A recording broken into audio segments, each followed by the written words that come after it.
Hey guys, how's everybody doing? Since Insidious The Red Door is out today, and I will try to get out my last key review before I go watch it tonight, here are my thoughts on Insidious Chapter 3, which is a prequel.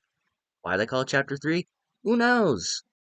I know how confusing it was for me when I first put this movie in and I found out it was a prequel. Confusing.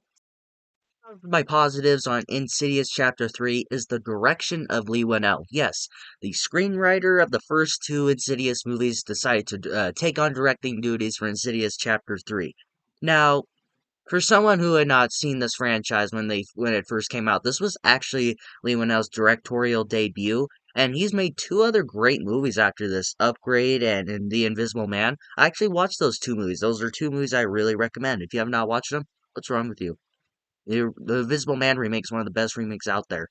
And when I found out that he directed this one, I was like, "Oh, that's awesome!" Because he directed the upgraded Invisible Man movie. So I went in with high expectations, expecting him to do good.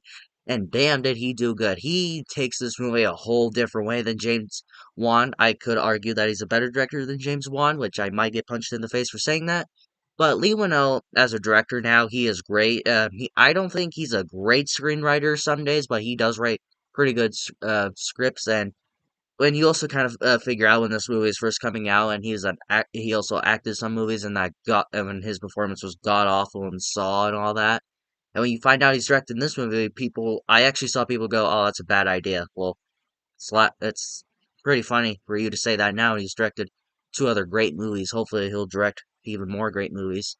But yeah, I love the direction that he takes this movie. It's a way different story. Not story, way different feeling than James Wan does. Sure, James Wan will be missed from this franchise. He's still an excellent producer though. But I love the direction Lee Winnell takes this movie. It's a whole different direction, and you can tell. And I don't mind.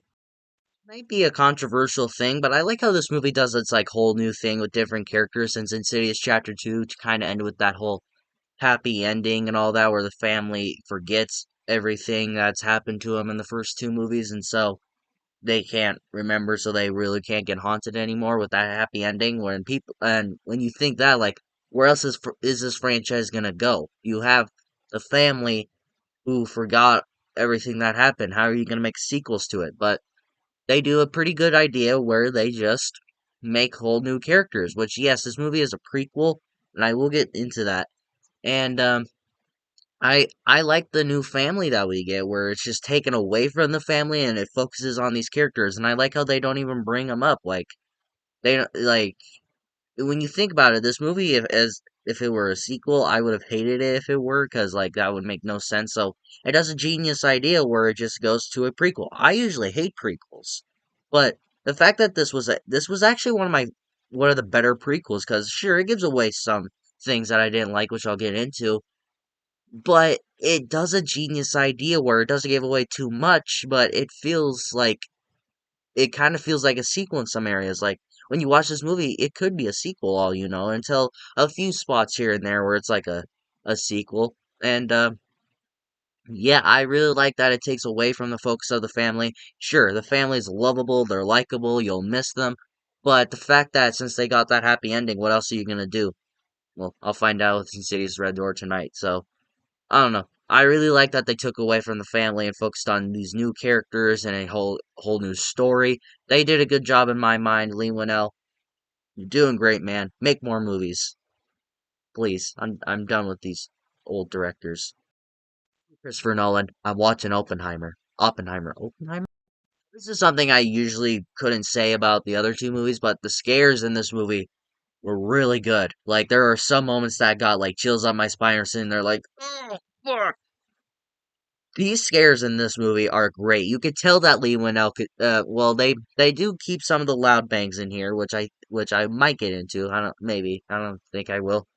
But the way that Lee Winnell does it, like when there's a part in this movie where the main character is just talking to her friend there's two parts of this where she's talking to her friend on the sidewalk just outside her house or something like that. And there's a part when she's in her bedroom and all she sees is just like this creepy guy going. Like I was sitting there like. Oh, that's fucking terrifying. There's another part in this movie that really got like chills up my spine is when she was just sleeping and then you could see like a shadowy figure right behind her when she's sleeping and it just slowly walks up to her and I was like, is it gonna do like some creepy thing that it's her dad or something? But no, it's not. And then the dad walks and is like, hey, I heard the bell because she got the bell since, which I'll talk about. And, yeah, and it's like, oh fuck, that was terrifying. There's a part in this movie which wasn't really a jump scare, but it was something that kind of surprised me and was unexpected. Like there's a part where the creep guy is waving at her again. Then all of a sudden a car comes out of nowhere and she's like focused on it, like, what's going on? And then a car comes out of fucking nowhere and runs her over. Like that scared me. Like I was like, oh my fucking god. Like I was like fucking. I didn't really scare me more. It more like shocked me. Like, whoa, what the fuck? Like that just. Ugh. About her getting run over. Since she got run over, I really like the thing where she can't go anywhere. Since she's paralyzed, like she has casts around both her legs where she can't walk and she can't go anywhere. It's kind of like a cabin in the woods. Like you have this whole open area, but you don't know where to go. Like she's paralyzed. I mean, she can escape him, but she would have to get in her wheelchair and she can't really go anywhere. Like where's she gonna go? She can't go much in her wheelchair.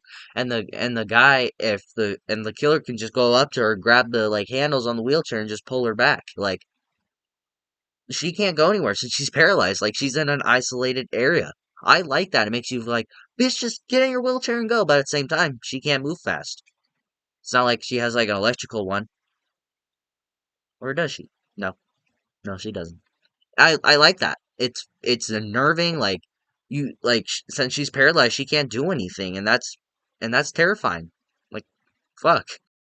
Moving on to my negatives. I don't really care for some of these characters. Now, the main character I actually enjoy. I thought she was pretty cool. Where I understood her story, where she accidentally kind of summoned these demons and all that because she's trying to get in contact with her mother, who sadly passed away. I like that. I think her character is interesting. I think she's cool. But other than that, none of these new characters are interesting. You got the returning characters with Lee Winnell and his partner, Specs and the other guy. You got Lin Shaye's character coming back, which I really those three were nice to see.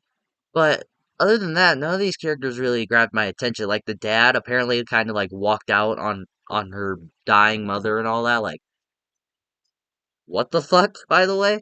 And then you got like this love interest that literally goes fucking nowhere. There's scenes in this movie where they're flirting with each other, talking to each other, knocking on the walls, since their both apartments are like right next to each other, but it goes nowhere. Like you can literally edit out all of that from this movie, and it would make no difference. Like, what was the point of adding that in there? And there was a horrible joke with the boyfriend character or the love interest, whatever the fuck you want to say, where ever since she got home, like he was the first person to sign her cast, and he goes, "Looks like you could stop traffic." She just got hit by a car, dude, and you think that's funny or the right time to make that joke? No. Speaking of her getting run over by a car, her friend was the one who fucking hit her. By the way. Like, she was just driving. Was she like checking her Instagram while she was driving and then fucking hit her friend? Great friend, by the way, and especially the dad. Like, I already talked about him.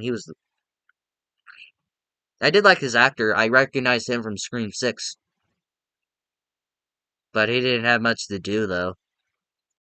This movie is a prequel. There are some parts of the origins that it tries to go with like the further, like how it got its name and how they learned to go there. Like that's not a question I wanted or I wanted answers to, but it does it, and it does it like most cliche thing where she goes into there and looks around, and there's like, when they're about to go in there again, they're all sitting around just like doing this, like, what do we call it? She goes, let's call it the further. I'm like, really? That's how it got its name? It was just sitting there at a circle about to go in there, and they just call it the further when they're just sitting there.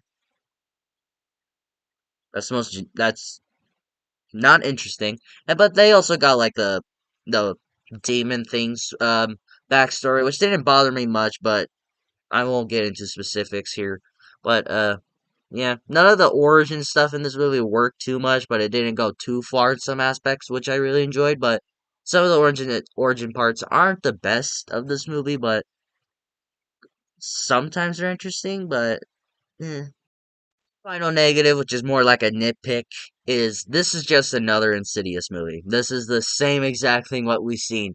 A girl is being followed by fucking demons. Lin Shaye comes in the help, goes in the further, and stops the demon, gets the girl back, lives a happy ending. We've seen it. This is a beat for beat thing that we've already seen, but it does take some twists and turns here that I enjoyed though.